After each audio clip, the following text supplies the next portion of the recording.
एक राजा पुरुरवा और उर्वशी की कथा आती है। किस किसने सुनी है? राजा पुरुरवा और उर्वशी की कथा किस किसने सुनी है? उर्वशी कौन थी वो तो बता दो। हैं? जिसको भी बेटे का ब्याह करना हो या अपने लिए पत्नी चाहिए, वो उर्वशी की पूजा करे।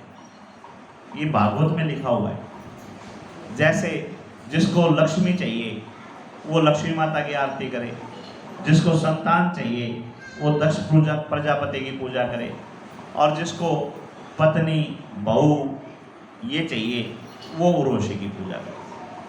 समझ में आ गया? और उर्वशी कौन थी? उर्वशी जब नर और नारायण के रूप में मेरे परमात्मा ने अवतार लिया, देवराज इंद्र को 16,050 अप्सराएं सौंपी, उसने उनको अस्वीकार कर दिया। उस समय नर और नारायण के रूप में नारायण ने एक अप्सरा और बनाई जिसका नाम उर्वशी था, और उस उर्वशी को देवराज इंद्र भी मना नहीं कर सका, बोला जी या तो दे दो। इतनी सुंदर वो अप्सरा थी। और उस अप्सरा को राजा पुरुरवा ने प्रसन्न कर लिया।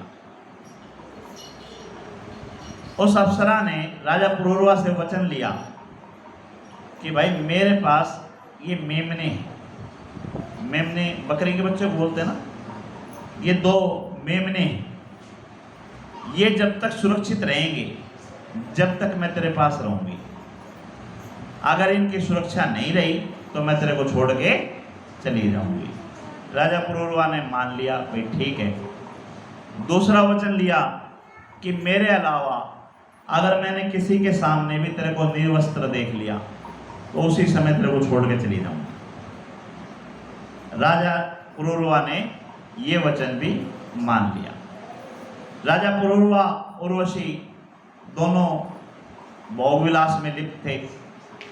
देवराज इंद्र जो उर्वशी को बहुत ज़्यादा प्रेम करते थे, जो नारायण के सामने भी उसको लेने से मना नहीं कर सके, उर्वशी के प्रेम में पागल हो रहे थे, उन्होंने अपने दूतों को भेजा और कहा कि उर्वशी को किसी भी तरह लेके आओ। उर्वशी कैसे आ सकती थी? उर्वशी जब आ सकती थी जब वो मेमने के बच्चे पुरुरवा से छिन जाएं। देवराज इंद्र के दूतों ने मेमनों के बच्चों को चोरी कर लिया। जब चोरी कर लिया, राजा पुरुरवा को पता चला कि मेमने के बच्चे चोरी हो गए। उस समय वो निवस्त्र था, स्नान करने की तैयारी कर रहा होगा, और उसने ये भी नहीं सोचा कि तूने कपड़े नहीं पहन रखे। सिर्फ इस लालच में या इस ईर्ष्या में या इस कामना में कि अब उर्वशी भी तेरे को छोड़ जाएगी, नंगा ही गांव में भाग लिया, और सारे गांव वालों ने उनको नंगे भागते हुए देखा। उसी समय उर्वशी उनको छोड़ के देवराज इंद्र के पास चली गई। इस कथा से क्या सीखने को मिलता है?